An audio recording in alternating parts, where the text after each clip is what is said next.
Welcome to the Mission Mechanics Training video number 4. In this video, we will be discussing winding the game clock mechanics. Let's get started. There are several clock communication signals that officials utilize to communicate the clock status when a play is over. These clock communication signals communicate the clock status to not only the play and the game clock operators, but to coaches, players, and fans the clock status at the end of any given down. The start clock signal, signal number 2, communicates that the game clock will continue to run at the end of the play. The timeout signal, signal number 3, communicates that the game clock stops at the end of the down because Team A has made the line to gain, the play ended out of bounds, Team B is in possession at the end of the down, etc. The incomplete pass signal, signal number 10, communicates that the pass is incomplete and to stop the game clock. The touchdown signal, signal number 5, communicates that Team A has scored a touchdown, stopping the game clock. The game official's manual provides us guidelines for winding the game clock when the ball becomes dead near the sideline. If the ball becomes dead inbounds near the sideline within 2 yards, behind the line to gain, after determining the ball is dead, the covering official will give the start to clock signal, which is signal number 2. It is recommended that the covering official follow signal number 2 with signal number 7 to indicate that the ball is dead. The game official's manual also states that if the ball becomes dead inbounds near the sideline and the line to gain has been made, the covering official provide the timeout signal, which is signal number 3. These clock communication signals are important throughout the game, but they are even more important near the end of either half when Team A is driving for a score late in the second quarter or the game tying or winning score in the fourth quarter, especially when the play ends near the sideline. MSHA is recommending that wing officials throughout the game communicate the clock status by providing signal number 2, then signal number 3 when a play ends near the sideline and the line to gain has been made. Utilizing this mechanic consistently throughout the game will ensure that late in the fourth quarter in a tight ball game, clock operators, coaches, players, officials, and fans know whether the clock will start on the snap or the ready on the ensuing play.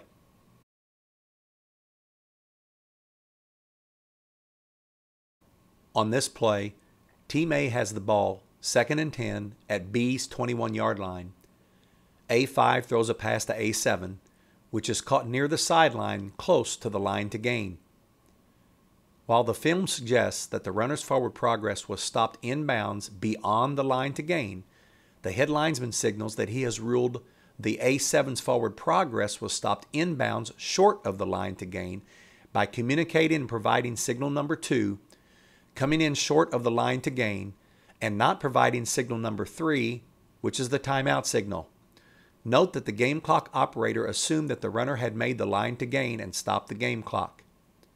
This is a great example of how we communicate via our signals what the clock status is at the end of the down. Overall, nice mechanics by this wing official.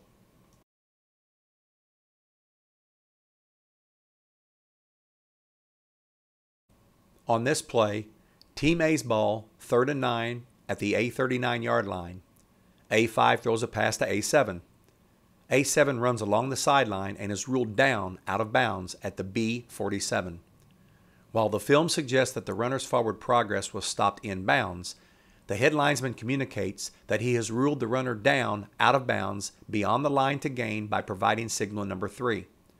The head linesman follows up by using the 0-2-0 and moving his arms in a backward motion to communicate that he has ruled the runner down out of bounds and that the clock will start on the snap on the ensuing play. Overall, nice mechanics by this wing official.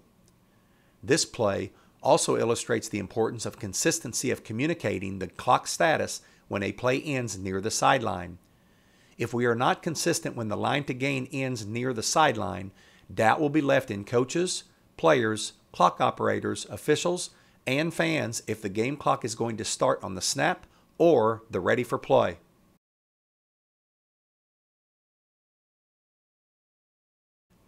This last play emphasizes the importance of communicating to coaches, players, clock operators, fans, and officials when you have ruled the line to gain was made and that you have ruled the runner down in bounds, forward progress was stopped in bounds, or out of bounds. Team A has the ball, 3rd and 10 at A's 40-yard line, trailing by 6 points, with 16 seconds left to go in the fourth quarter. Team A's pass is completed near the sideline, near the line to gain. Was the runner ruled down in bounds? Out of bounds? Was forward progress ruled in bounds? Did Team A make the line to gain? Let's watch.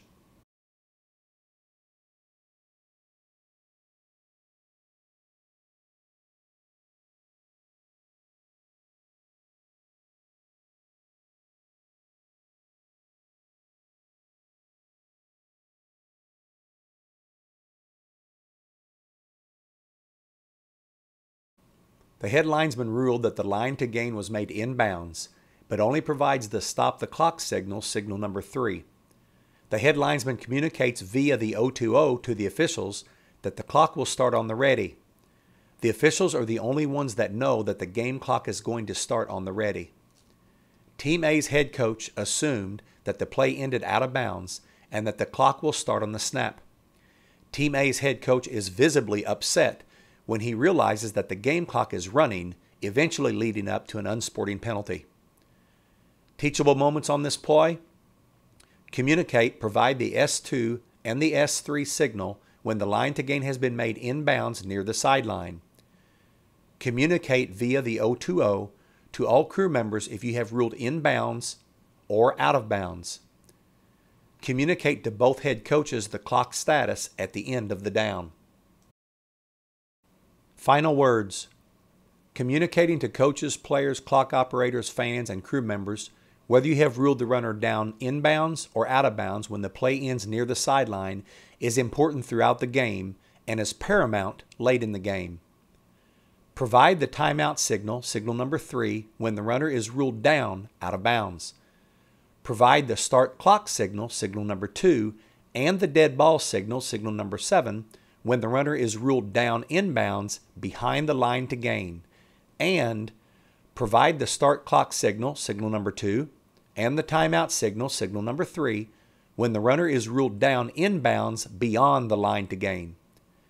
Consistent utilization of these mechanics throughout the game will help ensure that our mechanics at critical points in the game are correct.